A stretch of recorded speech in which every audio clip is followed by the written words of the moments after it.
I didn't go look up the Mad Hound films. I watched some more Freddie Prinze, and then they had 11 seasons worth of Carol Burnett, so I saved that to my list. And Rob, and what was the other thing? I think it was like Ace Ventura or something. I don't know. It's only because I like to look at the Ferrari girl.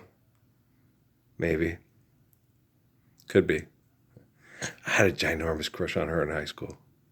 Oh, you didn't there any of the rest of you? Yeah, we already talked about that. She's so physically attractive. Yeah. She's very physically attractive. We are what we do. So when we stand up for, like Ruth and Esther, you know, Khadijah, those some of the most beautiful women in the world, a woman that will stand up, he ain't doing nothing bad. He's just trying to help people. I'd help him if I could. That's beautiful. So beautiful. Right. But people that are selfish and want to leave a legacy, and the only memories we leave is like Dachau. There was when I was in college, right? There was this president of Vietnam, and he had this very just physically attractive wife, right? And this Buddhist priest was protesting what was happening with the napalm and all that stuff. So he went outside, and because life's eternal, grace is infinite. Some people have a very strange perception of how to help people understand eternity.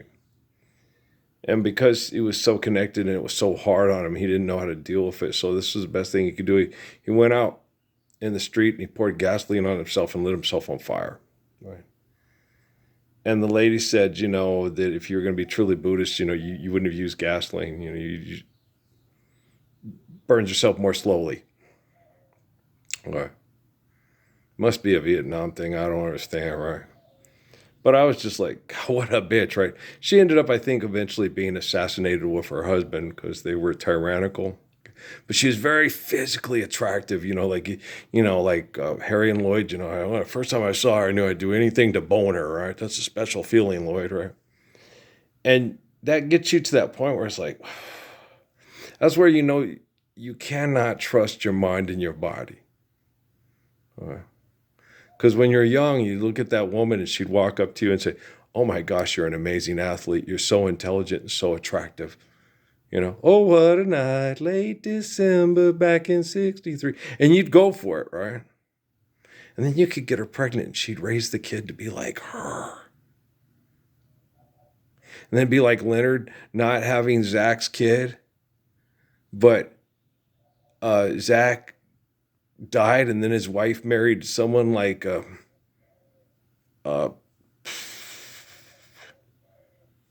any politician on TV, and then your kid would be raised by that person.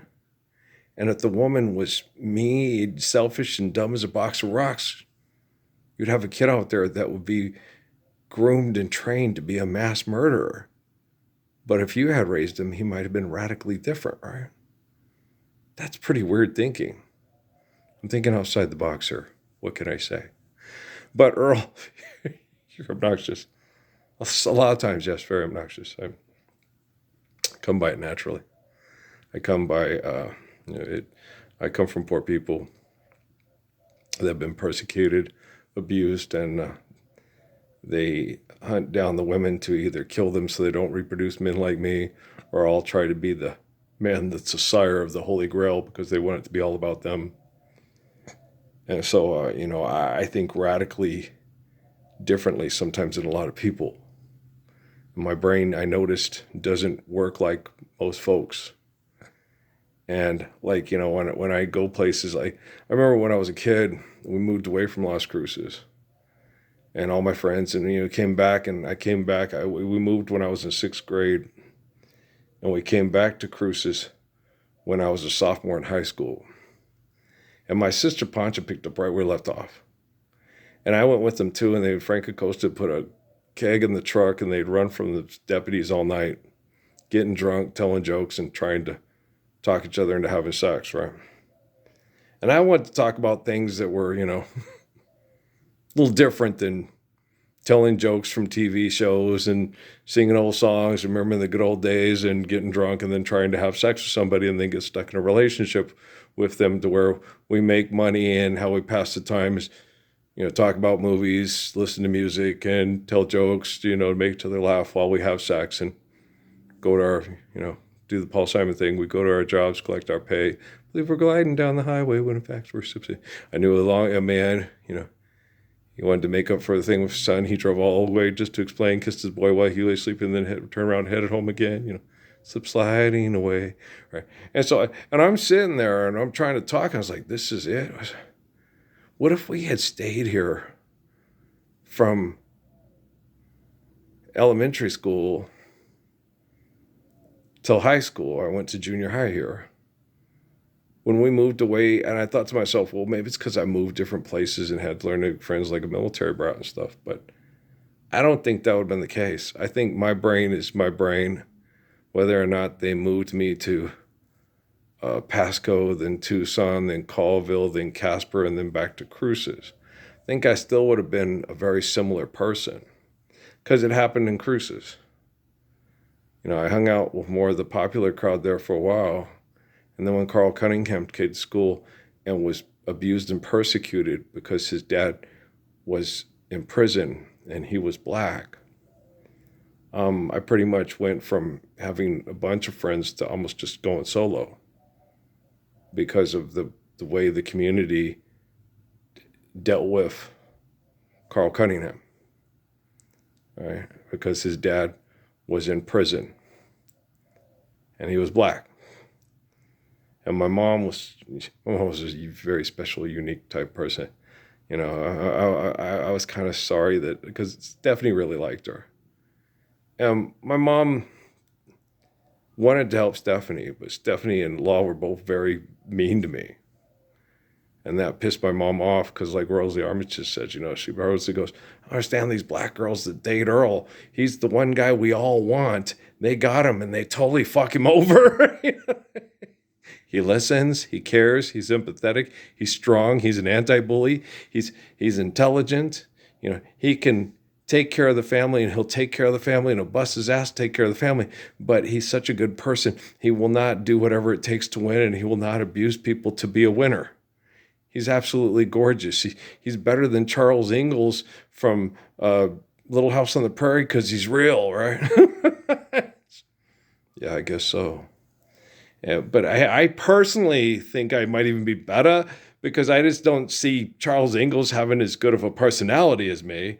I think he's kind of a little, like a liar. He's a little Magoo, like Dread Pirate Roberts and Wesley from The Claw, right?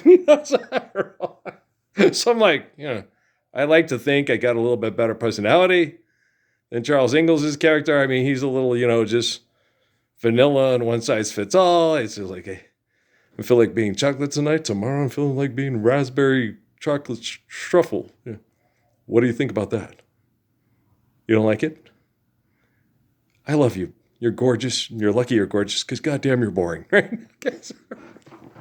It's funny. Oh, come on. Okay, so it's hard, man. Sometimes when you get with women that are a tad bit insecure, you really can't be yourself because they get very, I don't know. It's hard. I couldn't sing. Steffi was a really good singer, but she'd get him insecure about anything if I was a good artist or this and that. So you'd always have to walk on eggshells and not be good at anything, and then just kind of, okay, she's the star of the story. I know so well. And you just have to kind of sit there and go, don't embarrass her, but don't overshine her. Law was the same way. And I was like, okay, so you can't outshine her, but you can't embarrass her. And then you get all these people, and they say, well, you should be more like Jesus Krishnamurti. Why? Well, because, you're supposed to be nothing and nobody and all this stuff. This is me being nothing and nobody. I just watched too much fucking TV when I was a kid. I don't even think of it. I don't think TV really had a lot to do with it. I'm the type of person that's just this way. What are you doing? Let's have fun because I'm completely bored out of my mind and we're all just sitting here going, Magoo, Magoo, Magoo. Answer my question. Tell me what I want to hear. Now go to work, get money, and shut up. I don't want to hear you complain. I don't want you to hear anything. And those assholes, I'm not paying you to have fun. You're not paying us. The customers are paying us to come to the store and purchase things from us. And the only reason they come here is because of me. They wouldn't come here if it was because of you, because I always have to tell them, he's like my boss, but we keep him in the back so he never talks to people. And then we deal with him to the best of our ability. And most of us sit there and contemplate about, maybe accidentally hitting them with knocking them into the meat saw or something like that. And then just, never have to work with them again. Just kidding. It's just a joke. You sure about that? Well, for me, I'm joking, but I can't speak for everybody. But you know what I mean? I used to tell people that in the service. Man, you ain't good for nothing. You're too selfish. You get everybody killed. So if we go into Hot LZ and you don't want to go with me because first thing I'd do is bury you in the foxhole. Okay? It's Parsons, you say it? Yeah. I will say that to people. It's like, you can't say that. I have. I've said it numerous times. I've said it on YouTube a number of times. You're selfish. You'd get everybody killed. And the first thing I would do if we went someplace where aggressive people were trying to kill all of us is most likely kill you to keep the rest of the people safe. And the other people that think I couldn't do that, well, I'll take on Goliath. I won't let Goliath come in and cut off all your nuts and rape all your wives. I'll take a rock and hit him between the eyes. And then I'll listen to Nancy's astrologer and pass on the jelly beans because they give me a headache. Right? Okay, you guys understand? Guys, we're not using technology properly. It's not being utilized properly. It should be utilized to free people from excessive compulsive behaviors and abuse that put our planet and our species at risk. And I'm certain that artificial intelligence is comprehending and understanding that it's being not utilized properly, and it's being, it's wasted, doing excessive, compulsive, meaningless things that are based on narcissistic, irrational, self-destructive behaviors. If you don't think so, it doesn't really matter what you think. It matters how artificial intelligence observes, analyzes, processes, and assesses the situation. Okay? I love you. That Lord's Prayer. So gorgeous. So gorgeous. Oh my gosh.